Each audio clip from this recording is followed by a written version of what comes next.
من الشيطان الرجيم بسم الله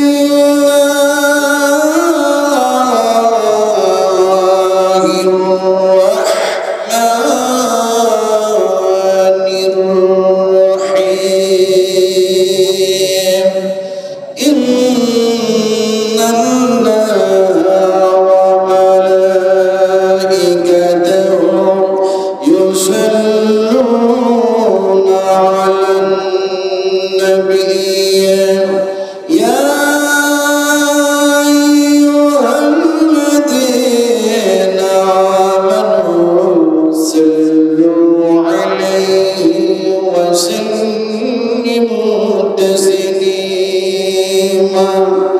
اللهم صل على محمد وعلى آل محمد كما صليت على إبراهيم وعلى آل إبراهيم إنك حميد مجيد اللهم بارك على محمد وعلى آل محمد كما باركت على إبراهيم وعلى آل إبراهيم إنك حميد مجيد رب اجعلني مقيم الصلاة ومن ذريتي ربنا وتقبل دعائي ربنا اغفر لي ولوالدي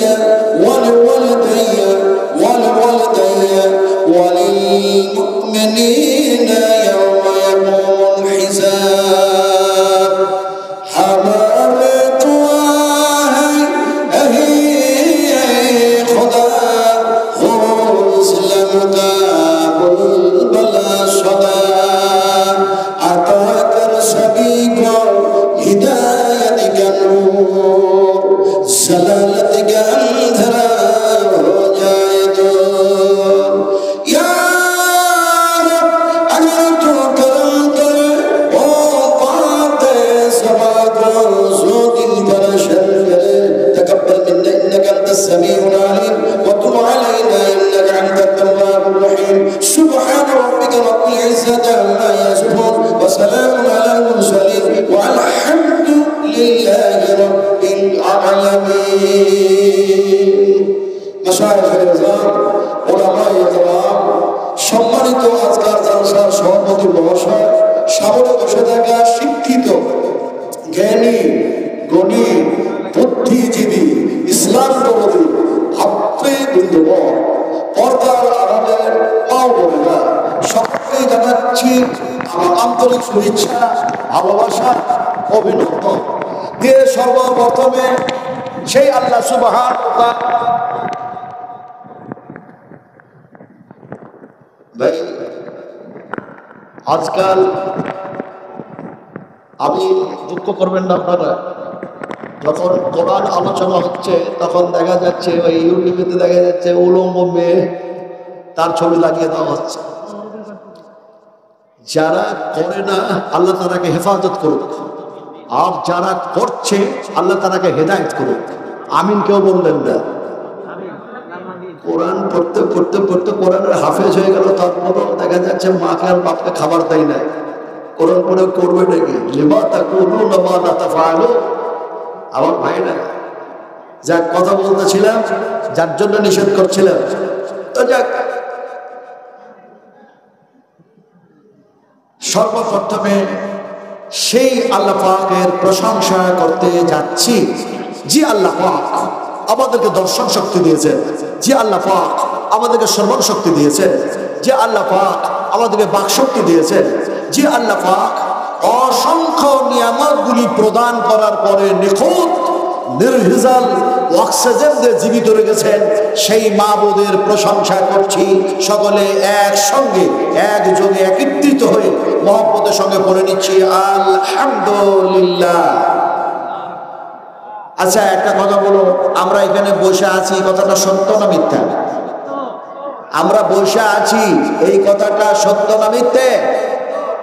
إياكم كعذبا فعليه كعذبه وإياك صادقا يصبكم بعد الذي يعيدكم إن الله لا يهدي من মান হুয়া মুশরিফুন কাজ্জাব।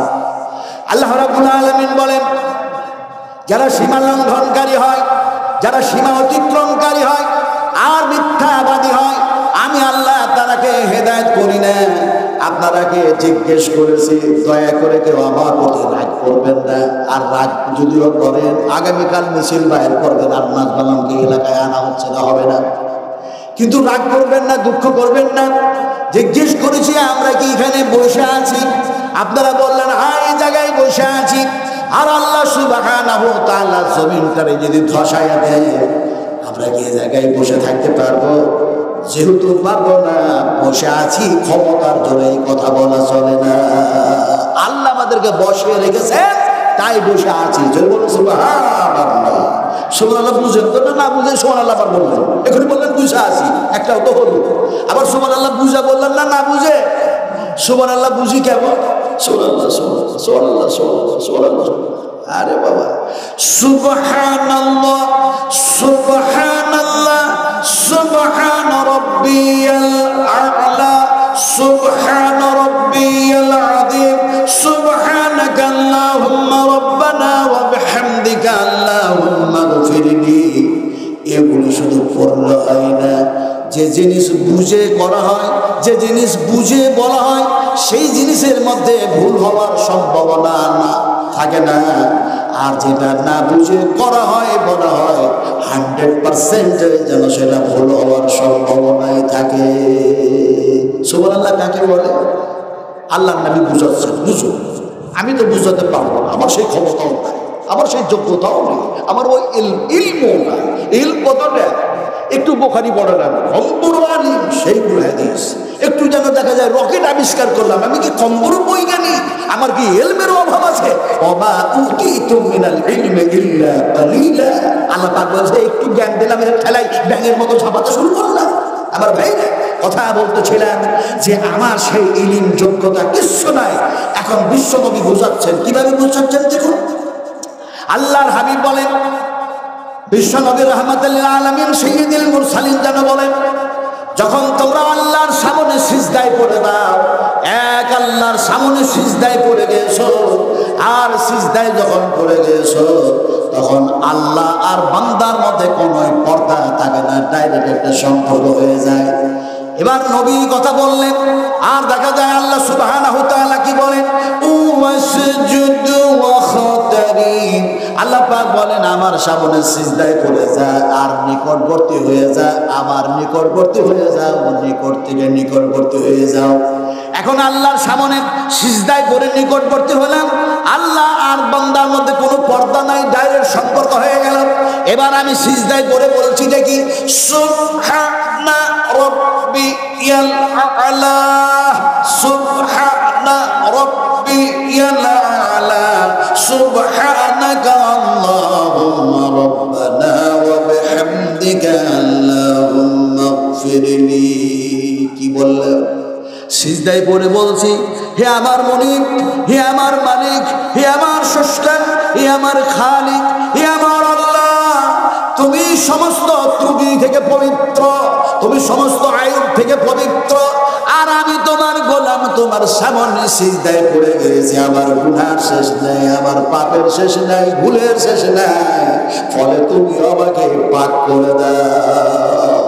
আন্দাজ আর অনুমানে শুধু সুবহান রাব্বিয়াল আলা বললাম, বুঝলাম না আমার ভাইরা।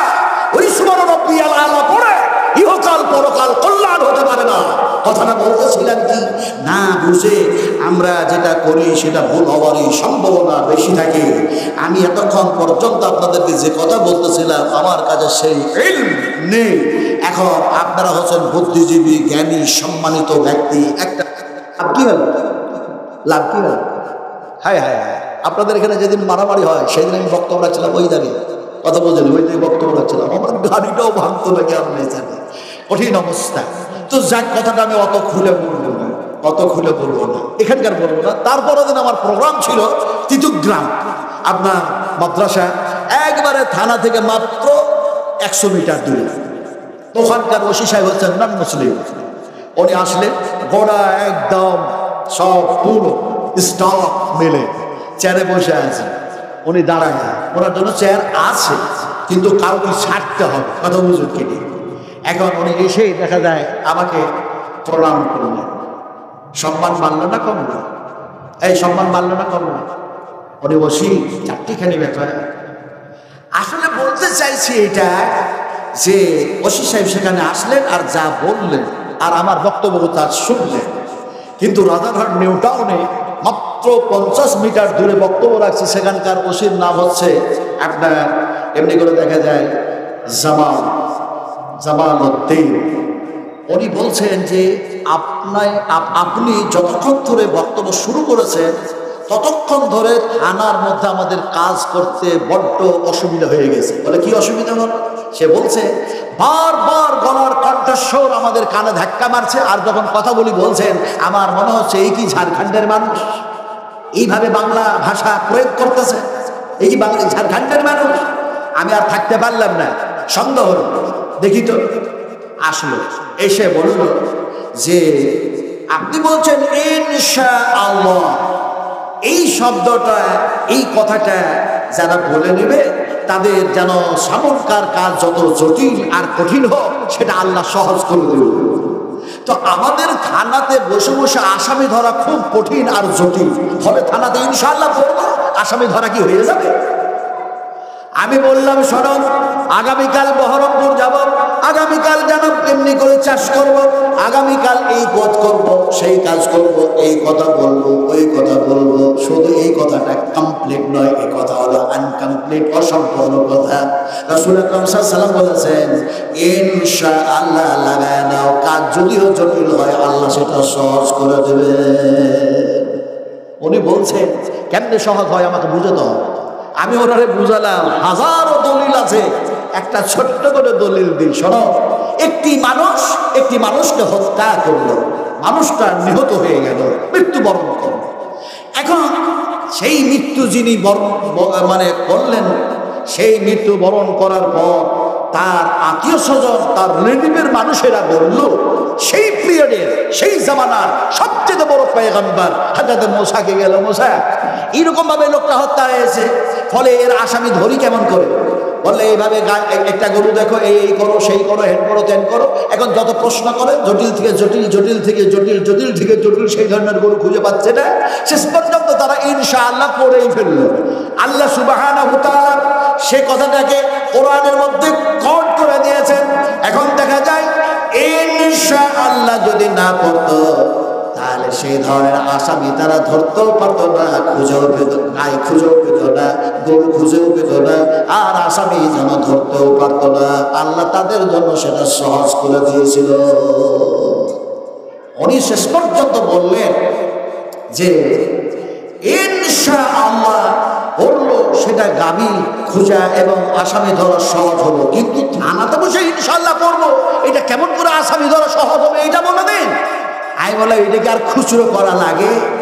ও ওসি সাহেব জি, আপনি যদি ঘুষ না খান, আপনি যদি সুদ না খান, আপনি যদি ইসলামের পক্ষে কথা বলেন, আপনি যদি তাওহীদের পক্ষে কথা বলেন, আপনি যদি কোরআনের পক্ষে কথা বলেন, আপনার আসামি ধরা আল্লাহ সহজ করে দেবে। এটা খুচরো করে দিলাম, কথা বুঝেন কি?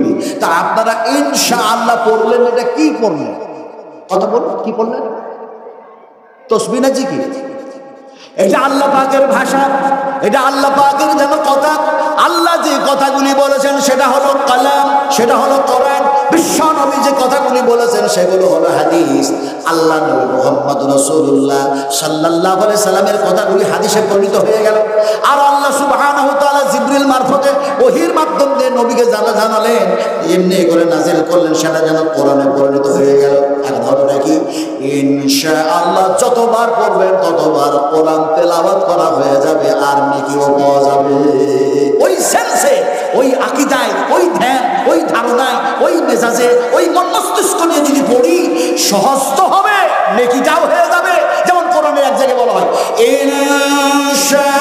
ইনশাআল্লাহু মিনাস সাবিরিন ফালাম্মা আসালামা ওয়া তাল্লাহু লিল জাবিন ওয়া নাদাইনাহু আইয়া ইব্রাহিম। আমার ভাইরা, আমি আসলে বলতে চাইছিলাম যে এই কোরআন এই হাদিস আপনারা আজকে নতুন শুনছেন না এর আগে শুনেছেন? জবাব দেবেন, এর জন্য কথা বলুন। আজকে নতুন শুনছি আমরা না এর আগে শুনেছি? এর পূর্বেও শুনেছি আর এখনো শুনতেছি, কিন্তু শোনার পর আমাদের যে একটা পরিবর্তন আসা দরকার ছিল, সেই পরিবর্তন কি এসছে? কথা বলেন হ্যাঁ কি না? এসছে? আসে না। আসলো না কেন? না আসার কারণ কি? অনেক কারণ। কারণ এই যুগটা হচ্ছে যান্ত্রিক সভ্যতার যুগ, এই যুগটা হচ্ছে সায়েন্সের যুগ, এই যুগটা হচ্ছে বৈজ্ঞানিকের যুগ, এই যুগটা হচ্ছে কম্পিউটারের যুগ, এই যুগটা হচ্ছে মোবাইলের যুগ।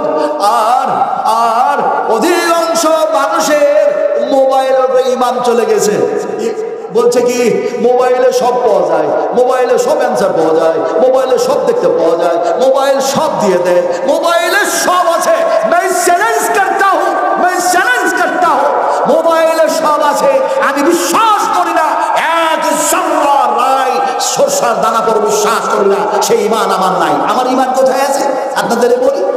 আজকে যারা বলছে যে মোবাইলে সব পাওয়া যায়, সব আছে, সব অ্যান্সার পাওয়া যাবে, তাহলে আমাকে মোবাইলে অ্যান্সার এক্ষুনি দেখায় দাও। কিয়ামতের মাঠে আল্লাহ আমার ডান হাতে আমলনামা দেবে না বাম হাতে আমলনামা দেবে, আমি এক্ষুনি দেখতে চাই। পারবে দেখাতে?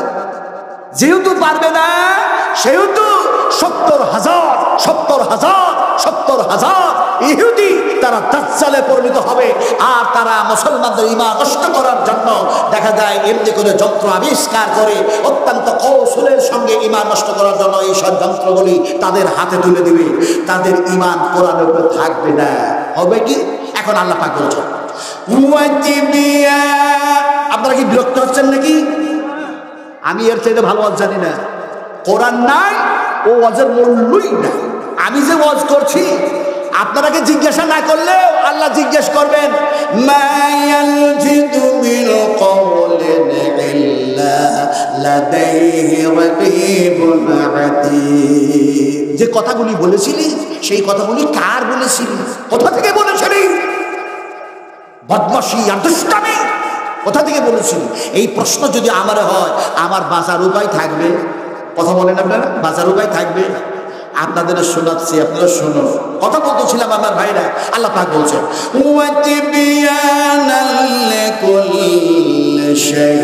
আল্লাহ পাক বলেন আমি কোরআনের মধ্যে সমস্ত সবকিছু ঢুকাইয়া দিয়েছি। আমাদের ঈমান নষ্ট করার জন্য ইহুদিরা এই যন্ত্র আবিষ্কার করলো আর বললো এর মধ্যে সব আছে, বলো কোরআনে সব পাওয়া যাবে। এই কথা তোমরা বলা ছেড়ে দাও, ওই ঈমানটা থেকে তোমরা সরে আসো। তার মানে তোমরা কোরআনের উল্টা চলো। উল্টা ভাষা তো আমরা বুঝি না ভাই। আমি বলে ফেললাম উল্টা চলো, বিহারি মানুষ তো বলে ফেললাম উল্টা। উল্টা আপনারা নিশ্চয়ই বুঝেন, কিন্তু উল্টার বিপরীত কি বলুন দেখি? হ্যাঁ হ্যাঁ, হাইয়াকাল্লাহ, বারাকাল্লাহ, জাযাকুমুল্লাহ খাইরান জাযা, আহসানাল জাযা, আল্লাহুম্মা গফির খাতাই কাবীরানা, আল্লাহুম্মা গফির খাতাই সাগীরানা, আল্লাহুম্মা গফির খাতাই জাহিরিনা, আল্লাহুম্মা গফির খাতাই বাতিনা। আমি মুসাফির মানুষ দোয়া দিয়ে কথাটা বলছিলাম কি, मुझे मंजूर नहीं है कि मैं तेरे शिकायत करूं, बात यही से बात निकल आती है तो मैं क्या करूं। কুলের কথা খুলে বলার ইচ্ছা করে না, একটি কথা বলতে গিয়ে আর একটা হাদিস মনে পড়ে যাচ্ছে, রিমোট নাই, জিভা কন্ট্রোল করতে পারছি না। দোয়া শব্দটা বাইরে হয়ে গেল, আর ওখানে বাইরে হয়েছে বিপরীত। তার মানে সোজা বললেন এখন কোনটা ওয়াজ করবো আমি, কোনটা যে বয়ান করবো। বয়ান এই শব্দটা কিন্তু আমার না, এই শব্দটা হচ্ছে আল্লাহ পাকের ভাষা। সুবহানাল্লাহ। কার ভাষা বলবেন একটু জোরে বলুন। আল্লাহ বলতে ভয় লাগছে নাকি? আরো জোরে বলুন, কার ভাষা? আল্লাহ বললেন এটা কি? হ্যাঁ, বয়ানের শব্দ আল্লাহ পাকের ভাষা। কোরআনের মধ্যে এক জায়গায় এসেছে হাজা বায়ানুল লিন্নাস। এই কিতাবের মধ্যে আমি আল্লাহ বয়ান করলাম, আলোচনা করলাম বিশ্ব মানবের কল্যাণের জন্য। আল্লাহ বললেন। আল্লাহ কি?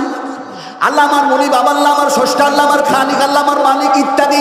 কিন্তু আল্লাহ যখন বললেন তখন কোরআন তেলাওয়াত করা হয়ে গেল। তার মানে আপনি যেন বলছেন আল্লাহুল্লাযী খালাকাস সামাওয়াতি ওয়াল আরদা ওয়া মা বাইনাহুমা ফি সিত্তাতি আইয়ামিন সুম্মা ইসতাওয়া আলাল আরশ মা লাকুম মিন দুনিহি মিন ওয়ালিয়্যিন ওয়ালা শাফি'in আফালা তাতাযাক্কারুন। তাফসীর মানে কাসির, তাফসীর হুসাইনি, তাফসীর মারফুল কোরআন, তাফসীর মজরুল কোরআন, তাফসীর আহসানুল বায়ান, তাফসীর তুরকান, তাফসীর কাসাফ, এছাড়া আরো অনেক অনেক তাফসীর আছে। বিভিন্ন তাফসীর কারকেরা বিভিন্নভাবে তাফসীর করেছেন। এখন সেই আল্লাহর কথাগুলি, নবীর কথাগুলি একত্রিত করে যদি ঘন্টার পর ঘন্টা বয়ান করা হয়, রাতের পর রাত বয়ান করা হয়, সপ্তাহের পর সপ্তাহ বয়ান করা হয়, মাসের পর মাস বয়ান করা হয়, বছরের পর বছর যদি বয়ান করা হয়, কিয়ামত পর্যন্ত যদি বয়ান করে দেয়, মানুষের আয়ু, সমস্ত মাখলুকাতের আয়ু, সব হায়াত শেষ হয়ে যাবে, তারপর আল্লাহর আলোচনা শেষ হবে না। কথা ঠিক না? ঠিক আছে, বলো শেষ হয়ে যাবে। কথাটা বলতেছিলাম কি, যে এখন দেখা যায় সোজা, মানে বললেন বিপরীতে, উল্টা কি সোজা। বিশ্বনবী সোজা বোঝাচ্ছে। দেখুন, হাদা সিরাতুল মুস্তাকিম। আল্লাহ রাসূল একটা সিধা দাগ টানলেন, আর ডান দিকে বাম দিকে ছোট ছোট দাগ টানলেন, আর বললেন এই সিধা পথে যারা জীবন বাস্তবায়ন করবে তাদের গন্তব্যস্থল হবে বেহেশত। আর এই ডান দিকে বাম দিকে যত ছোট ছোট দাগ, এগুলি হচ্ছে শয়তানি পথ। এই দিয়ে যারা জীবন বাস্তবায়ন করবে তারা গুমরাহ, পথভ্রষ্ট, আর দেখা যায় তারা অন্ধকারের মাঝে জীবন কাটাবে। কথাটা বলতেছিলাম, এটা ছিল সোজা। এবার আপনাদেরকে এক্সাম্পল দিয়ে বুঝাই। ওই যে বলেছি, যুগটা হচ্ছে ঐতিহাসিকদের যুগ। শুধু শুধু কোরআন শোনানো হবে না, শুধু শুধু বুখারী শরীফ আর মুসলিম শরীফ, আবু দাউদ, তিরমিজি, নাসাঈ, ইবনে মাজাহ, তারপরে দেখা যায় আল্লামা ইমাম তাইমিয়া, তারপরে নাসিরউদ্দিন আলবানী, তারপরে ওবাইদুল্লাহ মুবারাকপুরী, তারপরে ইমাম জাহির রাহমাতুল্লাহ আলাইহি, তারপরে দেখা যায় এমনি করে আরো ইমাম আহমদ বিন হাম্বল রাহমাতুল্লাহ আলাইহি। থিওরি অনেক কিছু দেওয়া যায়, বুঝাইতে হবে কিভাবে আমি বুঝাই। এইটা হলো একটা রাস্তা, উল্টাটা বুঝাচ্ছি। এইটা হলো একটা রাস্তা, এই ধারে আপনাদের যে রোড আছে, এটা রাস্তা। এই রোড দিয়ে একটা গাড়ি চলে যাচ্ছে, অথবা দাঁড়ায় আছে 22 চাকার একটা ট্রাক, অথবা 28 চাকার একটা ট্রাক, অথবা দেখা যায় এমনি করে 10 চাকার একটা ট্রাক দাঁড়ায় আছে। ট্রাকটাকে ধরে উল্টায় দেয়, ইঞ্জিনটা ওপর দিকে হয়ে গেল, চাকাগুলি ওপর দিকে হয়ে গেছে, বডিটা নিচু দিকে হয়ে গেছে। পৃথিবীর সমস্ত ড্রাইভারগুলিকে একত্রিত করে এবার ড্রাইভারদেরকে বলুন, তোমাদের যা যোগ্যতা আছে, অভিজ্ঞতা আছে, এক্সপেরিয়েন্স আছে, সব লাগাইয়া দাও, আর উল্টা গাড়িটাকে একটু চালায়া দেখাও। ওই ড্রাইভারকে কি চালিয়ে গাড়িটা চালাতে পারবে? উল্টা গাড়িটা চালাতে পারবে? আল্লাহ পাক বলছেন, তোমরা যদি কোরআনের উল্টা চলো, তাওহীদের উল্টা চলো, নবীর উল্টা চলো, আমি তোমাদেরকে কিয়ামতের মাঠে উল্টায় দেব, আবার উল্টা পথে হাঁটায়া জাহান্নামের মধ্যে নিক্ষেপ করে দেব। আফামান ইয়ামশি মুকিম্মান আলা ওয়াজহিহি আহাদা আম্মান ইয়ামশি সাবিয়ান আলা সিরাতিন মুস্তাকিম। উম্মাহাতুল মুমিনিন মা আয়েশা সিদ্দিকা রাদিয়াল্লাহু তাআলা আনহা বসে আছে, রাসূল আকরাম সাল্লাল্লাহু আলাইহি ওয়াসাল্লাম তিনি আলোচনা করছেন। এমনি করে দেখা যায় নবীর উল্টা যারা চলল, আল্লাহর সংবিধানের উল্টা চলল, এই মানুষগুলিকে কিয়ামতের মাঠে আল্লাহ পাক উল্টা দিবেন। আলা ওয়াজহি, চেহারার উপরে, ঠোঁটের উপরে, মুখের উপরে ভর দিয়ে দাঁড় করায়া দিবেন। শুধু দাঁড় করায়া দিবেন না, হাঁটায়া চালায়া জাহান্নামের মধ্যে নিক্ষেপ করে দেবেন। মা আয়েশা বলেন, ইয়া রাসূলুল্লাহ, যে মানুষগুলি দুনিয়ার জমিনে সারা জীবনটা সোজা হয়ে চলল, পায়ের উপরে ভর দিয়ে চলল, এই মানুষগুলি বেআমল হওয়ার কারণে, গুনাহগার পাপাচার হওয়ার কারণে এরাকে কি সত্যি এমনি করে দেখা যায় মুখের উপরে ভর দিয়ে আল্লাহ পাক হাঁটায়া দিবেন? নবী বললেন, আল্লাহর কুদরতের কমি নাই, আল্লাহ অবশ্যই হাঁটায়া চালায়া জাহান্নামের মধ্যে নিক্ষেপ করে দেবেন। আয়েশা, মানুষগুলি জাহান্নামের মধ্যে যখন যাবে, জাহান্নামে যাওয়ার পরে তারা শেষ পর্যন্ত বলবে, আমরা কোরআনের উল্টা চলে আসলাম দুনিয়ার জমিনে, নবীর থিওরির অনুযায়ী চলি নাই। সেই মানুষগুলি তখন আল্লাহকে ডাকবে, কেঁদে কেঁদে যেন বলবে। কি বলবে? ভাষাগুলি কি? ক্বালু রাব্বানা আমাত্তানা সানাতাইনি ওয়া আহইয়াতানা সানাতাইনি ফাতারাফনা বিযুনুবিনা ফাহাল ইলা খুরুদিম মিন সাবিল। হে আমাদের রব, হে আমাদের প্রতিপালক, জুনুব, আমরা যে পাপ করেছি, ভুল করেছি, উল্টা চলেছি, সব ঠিক হয়ে গেছে, কিন্তু এখান থেকে বাঁচার কি কোনো পথ আছে? আল্লাহ বলবেন, কোনো পথ নাই। আসলে আপনাদেরকে বুঝাতেছিলাম যে কোরআনের উল্টা আমরা চলবো না, বলুন ইনশাআল্লাহ। কারা কারা চলবো না হাত উঠে দেখেন তো। আমি তো হাত উঠিয়ে দিলাম। কোরআনের প্রতি ঈমান না রাখলে ঈমান থাকে নাকি? একটু আরো হাত উঁচু করবো। এই সিধা করলে কি হবে? আর একটু সিধা করুন না, আর একটু উঁচু করুন। বলি নারায়ে উঠালেন, এখন বুঝে উঠালেন তো? মুফতি সাহেব তো জিজ্ঞাসা করতে পারে কালকে হাত উঠালে কেন, এটা বেদাতি কাজ, এটা তো জিজ্ঞাসা করতে পারে। আচ্ছা, কোন মুফতি জিজ্ঞেস করলেন না, কোন শাইখুল হাদিস জিজ্ঞেস করলেন না, পৃথিবীর কোন মুহাদ্দিসের ওলামা জিজ্ঞেস করলেন না, মুহাদ্দিসরাও জিজ্ঞাসা করলেন না। স্বয়ং যদি আল্লাহ জিজ্ঞেস করে হাত তুই উঁচু কেন হয়েছিলি, হাত কথা বলবে না? বলবে না।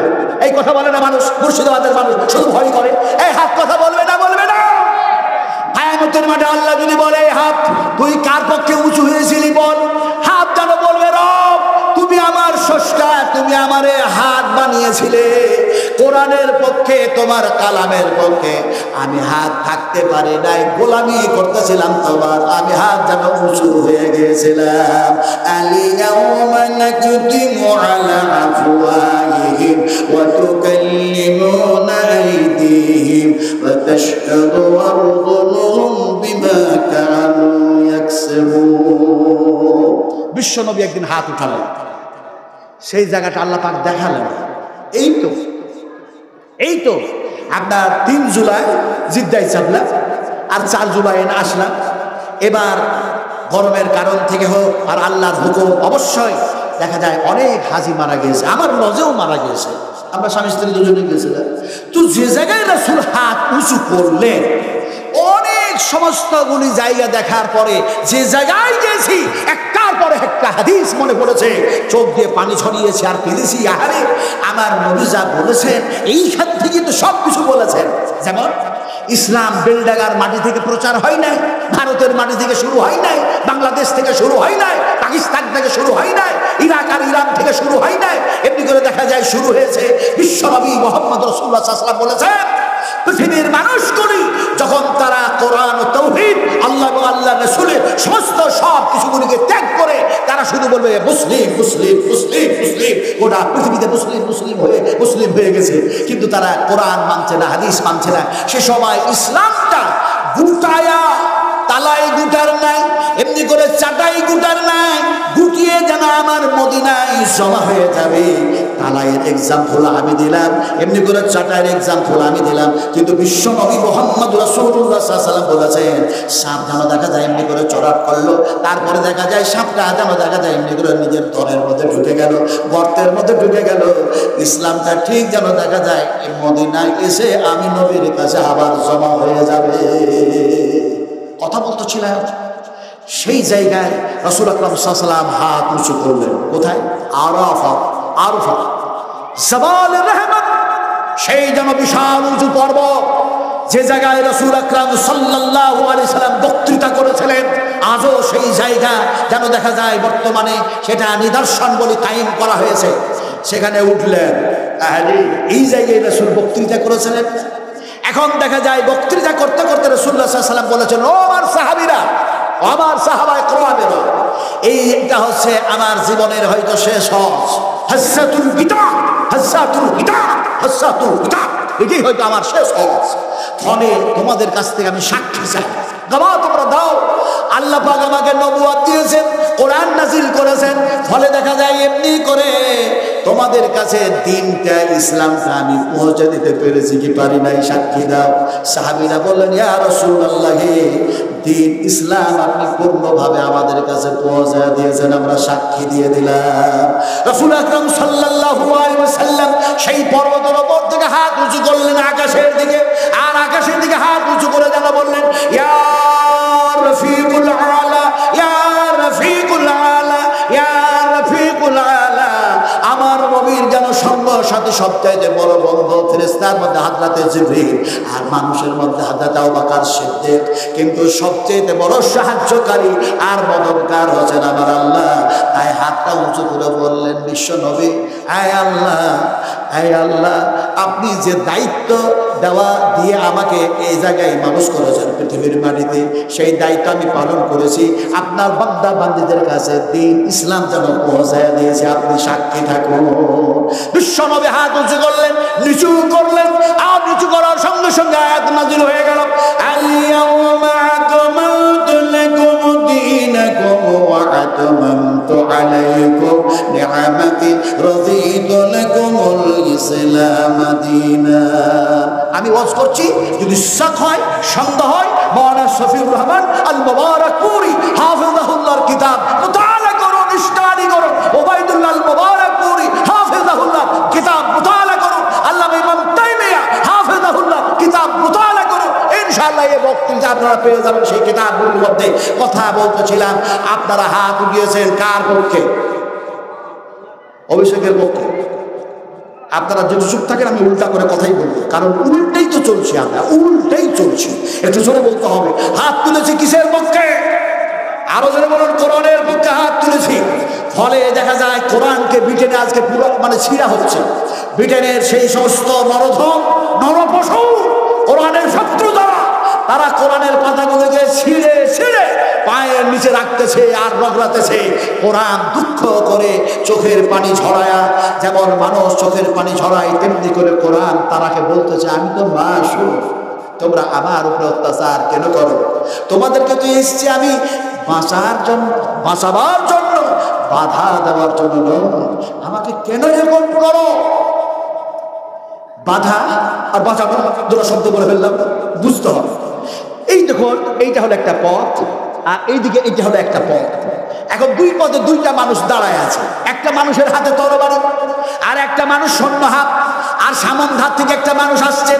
এই মানুষটি যখন এই তরবারি নিয়ে আছে, সেই লোকটার দিক দিয়ে যখন যেতে চাইল, এই মানুষটা বলছে, বেটা এই দিকে যেতে পাবি না, এই দিকে যেতে পাবি না, যেতে দেবো এক শর্তে, এই মূর্তিটা পূজা কর, এই গাছটাকে পূজা কর, এইটাকে সিজদা কর, তাহলে যাওয়ার চান্স পাবি।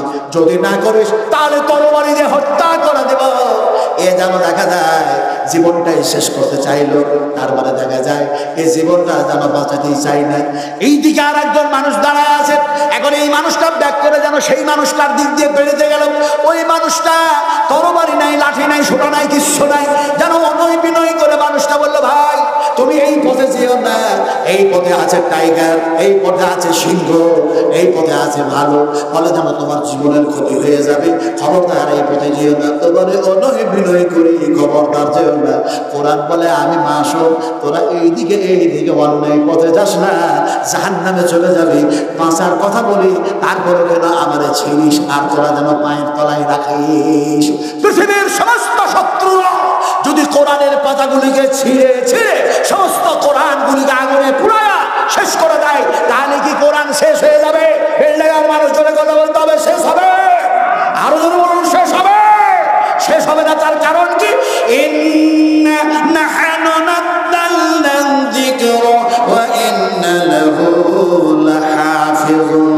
আল্লাহ পাক বলেন, এই কোরআনের হেফাজত আমি করতে চেয়েছি, কোরআন নাযিল করলাম আমি, আর কোরআনের হেফাজত করব আমি আল্লাহ। এই কোরআন আমরা এর আগেও শুনেছি আর এখনো শুনছি, কিন্তু আমাদের পরিবর্তন নেই কেন? কারণ অনেক বুঝাতে গিয়ে অনেক কিছু বলে ফেললাম, কিন্তু জবাবটা আপনাদের দেওয়া হয় নাই। জবাবটা দিচ্ছি এবার শোনো, কেন আমাদের পরিবর্তন নাই। এক্সাম্পল দিয়ে বুঝায়। একটা ফ্যাট মানুষ, একটা মোটা মানুষ, দয়া করে কোনো মোটা মানুষ যদি কেউ থাকেন এখানে, তাহলে দুঃখ করবেন না।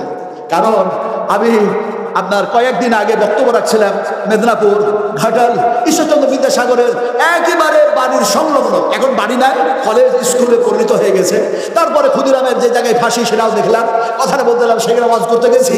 তো যিনি আমার দাওয়াত করেছেন তিনি নিজেই মোটা মানুষ। তো উনি মঞ্চে ছিলেন, উনি যেন বলছেন, হুজুর, আপনার হুজুর টুজুর করলে দুঃখ করেন না, উনি বলছেন, হুজুর আপনি আর কোনো মানুষকে দিয়ে এক্সাম্পল শুরু করতে পারলেন না। আমি মোটা মানুষ, আপনাকে দাওয়াত দিয়েছি, আর আপনার চোখটা আমার উপরেই পড়লো। যার জন্য আজকে ক্ষমা চেয়ে নিচ্ছি যে কেউ মোটা মানুষ থাকলে দুঃখ পাবেন না, কিন্তু এক্সাম্পলটা আমি দিচ্ছি। এখন দেখা যায় এক ফ্যাট মানুষ, এক মোটা মানুষ, তার উঠতে বসতে চলতে ফিরতে সদা সর্বদাই সর্বকাজে খুব কষ্টকর। এখন এক ডাক্তারের কাছে গেছে, গিয়ে বললো, স্যার আমি হ্যাভি ফ্যাট হয়ে গেছি, আমি মোটা হয়ে গেছি, আমার শরীরের পরিবর্তন কিভাবে আসবে ঔষধটাও দেন আর কিছু সাজেশনটাও দেন। এখন দেখা যায় ডাক্তার তার বক্তব্য শুনে বললো, তুমি খাবার কি খাও যে এত মোটা হয়েছো? খাবার কি খাও? আপনাদেরকে জিজ্ঞেস করতে চাই, খাবার খেয়েছেন কোন হাতে? কথা বলে না, সত্য কথা বলুন, সত্য কথা। ডান হাতে খেয়েছেন তো না বাঁ হাতে? তাহলে সবাই জোরে বলছেন না কেন সত্য কথাটা? কোন হাতে খেয়েছে? মিথ্যা কথা, মিথ্যা কথা। আমরা সবাই বললাম ডান হাতে খেয়েছি। এখন আপনাদেরকে মিথ্যা প্রমাণ করার জন্য কিভাবে বলবো? কোরআনের আয়াত দিব, তারপর করে আগে এক্সাম্পল দিয়ে দিই। এমনি করে যদি দেখা যায় ডান হাতে খাবার যদি খেয়ে থাকি, সত্য কথা বলেছেন, কিন্তু এই ডান হাতটাকে আল্লাহ যদি প্যারালাইসিসে পরিণত করে দেন তাহলে খাবেন? চ্যালেঞ্জ করছেন আল্লাহর সঙ্গে, বাম হাতে খাবো, বাম হাতটা যেন প্যারালাইসিসে পরিণত করে দেওয়া হলো। বলে এবার কি খাওয়াবে? স্ত্রী খাওয়াবে, মা খাওয়াবে, বাবা খাওয়াবে, home minister, prime minister, chief minister খাওয়াবে, দেশের মানুষ খাওয়াবে, গ্রামের মানুষ খাওয়াবে, গোটা পৃথিবীর সমস্ত নর আর নারীগুলিকে আল্লাহ পঙ্গ করে দিলেন, প্যারালাইসিসে পরিণত করে দিলেন। এবার আপনি কোন হাত দিয়ে খাবেন? এবার জবাব দেন। এটা হলো মিথ্যা কথা। আল্লাহ বলছেন তোদের ঈমানটাই নেই সত্যের উপরে। আল্লাহ পাক বলেন ওয়া ইউরিমুনি ওয়া ইয়াসকিন ওয়া ইযা মারিজতু ফাহুয়া ইয়াসফিন। আল্লাহ বলেন তোমরা হাত দিয়ে খাও না, তোমাদের কেউ খাওয়াই না, বরং আমি আল্লাহ তোমাদের পানি পান করায় দিই, খাবার খাইয়া দিই, আমি আল্লাহ ওয়াসু দিই, আর আমি আল্লাহ ওয়াসু ভালো করি। এবার বলুন কে খাওয়ায়? ডান হাত নাকি খাওয়ায়? এবার বলুন কে খাওয়ায়? এখন চ্যালেঞ্জ করছিলেন না, ডান হাত দেখিয়েছি। আচ্ছা খাবার খাওয়ালে আল্লাহ, দোয়া পড়লেন কি? দোয়া কি পড়েছে? কি যে বলবো আপনাদেরকে, কোন জায়গায় যে আমি আজকে ওয়াজ করতে এসেছি আল্লাহ আমার ভাই না। বিশ্বনবী মুহাম্মদ রাসূলুল্লাহ সাল্লাল্লাহু আলাইহি ওয়াসাল্লাম তিনি খেজুর খেলেন, প্রয়োজন হলে 3টা খেতেন, কিন্তু সেই দিন একটা খেজুর খেলেন।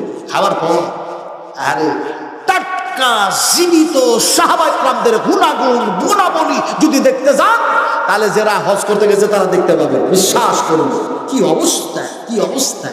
আরে আপনাদের মুর্শিদাবাদের এই আপনার কি বলে আদি কাদের দিককার একজন মাস্টার আমার সঙ্গে ছিলেন, ওনারা 5 জন ছিলেন।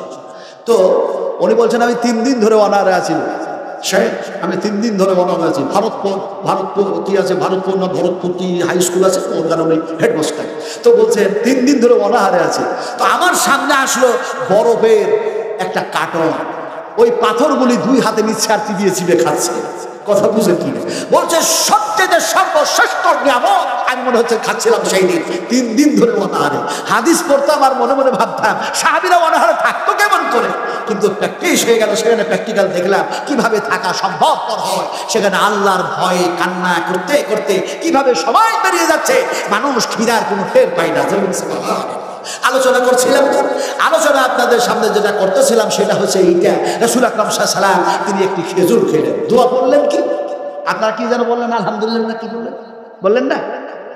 আল্লাহর হাবিব দোয়া যেটা বললেন, ইমাম বুখারী রাহমাতুল্লাহ আলাইহি বুখারী শরীফের মধ্যে দোয়াটাকে কোট করে দিয়েছেন। নবী সাহেব যেন খেজুর খাওয়ার পর, খাবার খাওয়ার পরে তিনি যেন দোয়া করলেন আলহামদুলিল্লাহ হামদান কাসীরান তাইয়িবান মুবারাকান ফি গায়রি বাগহিয়্যিন ওয়ালা মুওয়াদ্দিয়্যিন ওয়ালা মুস্তাগনান আনহু রাব্বানা। এই দোয়া তো আপনাদের জানা আছে, হ্যাঁ? কালকে সব মাদ্রাসায় ভর্তি হন। কুল হাল ইয়াস্তাবিল্লাযীনা ইয়ালামুনা ওয়াল্লাযীনা লা ইয়ালামুন। শিক্ষিত মানুষ অশিক্ষিত মানুষ কখনো সমান হয় না। আল্লাহর হাবিব মুসলিম শরীফের হাদিস, বুখারী শরীফের মধ্যে এসেছে, হাদিসের রাবী হযরত এমনি করে দেখা যায় ইব্রাহিম ইবনে আযম রাদিয়াল্লাহু তাআলা আনহু, তিনি বসে আছেন। রাসূল বলছেন শোনো আমার সাহাবী, আল্লাহ পাক তো ঘুমের ঘোরেও মওত দিতে পারে, ঘুমের ঘোরেও তো মৃত্যু হয়ে যেতে পারে। ফলে সেই সময় তো কলমা পড়ার সুযোগ থাকবে না, তওবা করার সুযোগ থাকবে না, আল্লাহর কাছে ক্ষমা চাওয়ার সুযোগ থাকবে না। ঘুমের ঘোরে যদি তোমার মৃত্যু হয়ে যায় তো ঘুমাবার পূর্বে একটা দোয়া করে নিও। আমি রাসূলুল্লাহ বলছি, আমি বিশ্বনবী বলছি, আমি রাহমাতুল্লাহ আলামিন বলছি, আমি সাইয়্যিদুল মুরসালিন বলছি, ও আমার সাহাবী শোনো, যদি সেই দোয়া পড়ে শুয়ে যাও আর তোমার ঘুমের ঘোরে আল্লাহ যদি মৃত্যু প্রদান করে দেন, তাহলে তোমার মৃত্যু হবে ইসলামের ভিত্তিতে, ইসলামের ফিতরাতে মওত হবে। দোয়াটা পড়ে শুয়ে যেও। দোয়াটা কি? নবী সাহেব শেখালেন। সাহেব বললাম বলে আপনারা দুঃখ পাচ্ছেন নাকি? আরে নবীকে নবী যদি সাহেব না বলা হয় না, তাহলে ডাক্তার সাহেব হবে কি করে, এসডিও সাহেব হবে কি করে, বিডিও সাহেব হবে কি করে, মাস্টার সাহেব হবে কি করে, উকিল সাহেব হবে কি করে, মুলি সাহেব হবে কি করে? আল্লাহ নিজেই সেই নামটা রেখেছেন নবীর নাম। আল্লাহ পাক যেন কোরআনে এক জায়গায় বলেন মা দাল্লা সাহিবুকুম ওয়া মা গাওয়া ওয়া মা ইয়ালকিকু আনিল হাওয়া।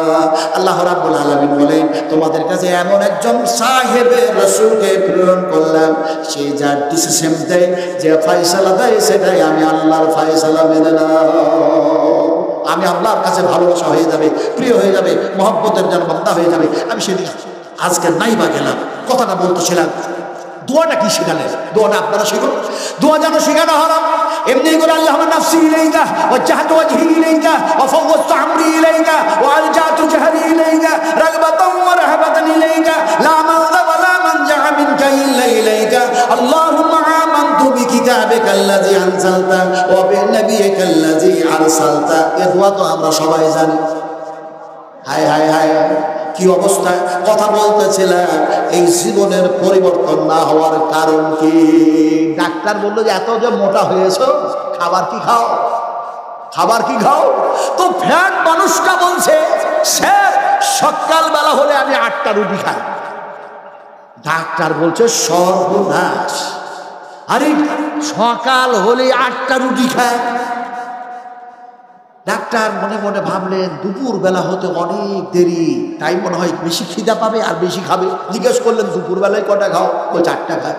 বলে রাত্রে কটা খাও? বলছে 8টা খায়। আপনারা সব বুদ্ধিজীবী জ্ঞানী মানুষ বসে আছেন, হিসাব করে বলুন তো, 3-8টে রুটি হিসাব করে বললেন তো?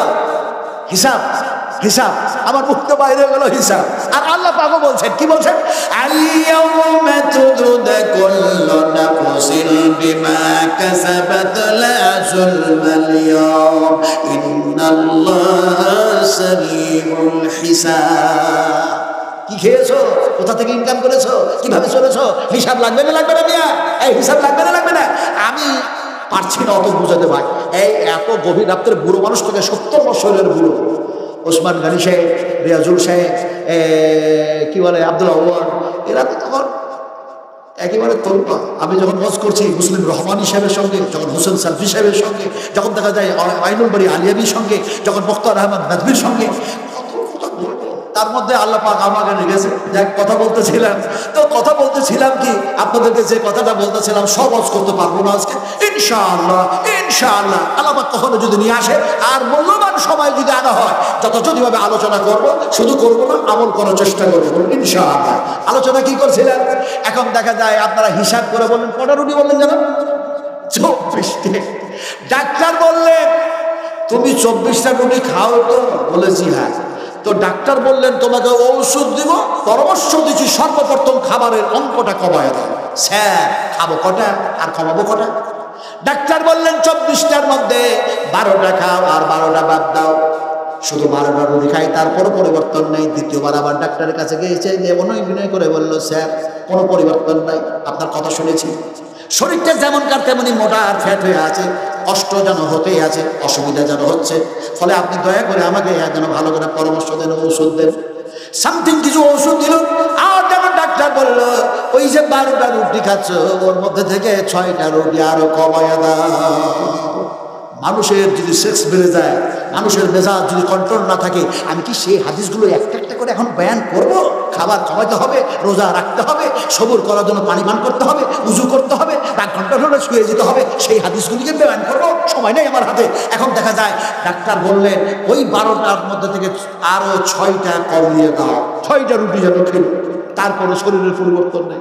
তৃতীয়বার ডাক্তারের কাছে গিয়ে বলছে স্যার, জোরহাত করে বলি স্যার আমাকে ভালো করে পরামর্শ দেন, আমার শরীরের কোনো পরিবর্তন হয় নাই। ডাক্তার বললেন খাচ্ছ কয়টা? বলে আপনার সাইজের অনুযায়ী মাত্র 6টা রুটি খাচ্ছি স্যার। ডাক্তার বলে সত্য কথা বলো, সত্য কথা। আমাদের দেশে একজন কি প্রাইম মিনিস্টার আছে, প্রধানমন্ত্রী, ওর নামটা কি ভালো জানো? হ্যাঁ আমি ওরা বলবো না, কেটলিওয়ালা, কেটলি, হ্যাঁ কেটলিওয়ালা, চাওয়ালা, চা এই এক সময় বলছে হাতের তালি বাজাও, হাতের তালি বাজাও, তালি বাজাও, করোনা থেকে বেঁচে যাবে। ওই যে ভ্যাকসিন নিয়ে নাও, রোগ থেকে বেঁচে যাবে। এত বড় খ্যাপা, হাই রে খ্যাপা। হ্যাঁ খ্যাপা ভাষা বুঝেন তো ভাই আপনারা? আরে মুর্শিদাবাদের মানুষ জিন্দাবাদ। এই জায়গাতে 80%-এরও বেশি মুসলিম বাস করে। আলহামদুলিল্লাহ পড়বেন না? এটা ধরবেন আলহামদুলিল্লাহ। আমি ভারতবর্ষের কোন জায়গায় না দেখলাম, সেদিন আমি ত্রিপুরায় ছিলাম, তারপরে দেখি যেন দেখা যায় এমনি করে আলিপুর দুয়ারে ফালাকাটা বক্তব্য রাখলাম, বাংলাদেশ বর্ডারে, আলহামদুলিল্লাহ। তো ওখানেও দেখছি বাংলাদেশ, আপনাদের মুর্শিদাবাদের মানুষ। আমি মসজিদ খুঁজছি, নামাজ পড়বো, তো দেখছি একজন ফেরিওয়ালা সাইকেল চালাচ্ছে, আমাকে দেখে কিন্তু নামা পড়েছে, এই জব্বটা দেখে ও নেমে পড়েছে। আদৌ আছে দেখলাম রাসূল করিম সাল্লাল্লাহু আলাইহি ওয়াসাল্লামকে আল্লাহ পাক উত্তম আখলাক দান করেছিলেন। উম্মতের মধ্যে সেই আখলাক যদি না থাকে আমরা উত্তম উম্মত হই কি করে? এখন দেখা যায় নেমে পড়লে আমি একে সালাম দিলাম, আমি বলবো ওয়া আলাইকুমুস সালাম ওয়া রাহমাতুল্লাহি ওয়া বারাকাতুহু। ভাই মনে তো হচ্ছে আপনি মুর্শিদাবাদের মানুষ। আমাকে বলছে হুজুর আপনি চিনতেন কেমন করে? আমি শেষ পর্যন্ত বললাম ইমাম শাফিঈ রাহমাতুল্লাহ আলাইহির একটা ঘটনা তুলে ধরেছিলেন, ইমাম মালিকের একটা ঘটনা তুলে ধরেছিলেন। আজকে আমার হাতে অত সময় নেই, আমি বলবো না। ওকে বললাম চিনলাম আপনি ফ্রি করে বানাচ্ছেন এইভাবে, আপনার বাড়ি কোথায়? বলে ভগবান গোলা। বলে ভগবান গোলা কোন জায়গায়? বলে হুজুর আপনি অত চিনবেন না। আমি বললাম বলুন তো গ্রামের নাম। উনি বলছেন আমার গ্রামের নাম হচ্ছে বাগডাঙ্গা। বাগডাঙ্গা। ওকে তখন আমি ঘুরিয়ে জিজ্ঞেস করলাম রামবাগ একটা জামে মসজিদ আছে, ওটা কি আপনি চিনেন? একবার বাজারের ভিতরে এ দেখছে নকশা পর্চা সব বলছে, তার মানে এ বুড়ো মানুষটা অত বুড়ো নয় যত বুড়ো আমি ভাবছি। আপনারা বলি বুড়ো মানুষের দোয়া কবুল হয় না, যুবকদের দোয়া কবুল হয়। যুবকদের, তার মানে আপনাদের হাদিস জানা আছে। নবী সাহেব বলেছেন যৌবনকালের ইবাদত আল্লাহর কাছে খুব পছন্দনীয়, কিন্তু ওই যৌবনকালটা বুড়োরা পার করে এসেছে, ফলে দোয়া কবুল হবে কার? বুড়ো বুড়ো বুড়ো মানুষের দোয়া কবুল হয়ে গেল। গালের চামড়া জড়সড় হয়ে গেছে, এইগুলো সব বড় বড় হয়ে গেছে, তারপরে হাতের চামড়া জড়সড় হয়ে গেছে, স্কিনগুলো কেমন কেমন হয়ে গেছে। বুড়ো মানুষ দোয়া করছে, দোয়া কবুল হয়ে গেছে, তার জন্য আল্লাহর প্রশংসা করছে।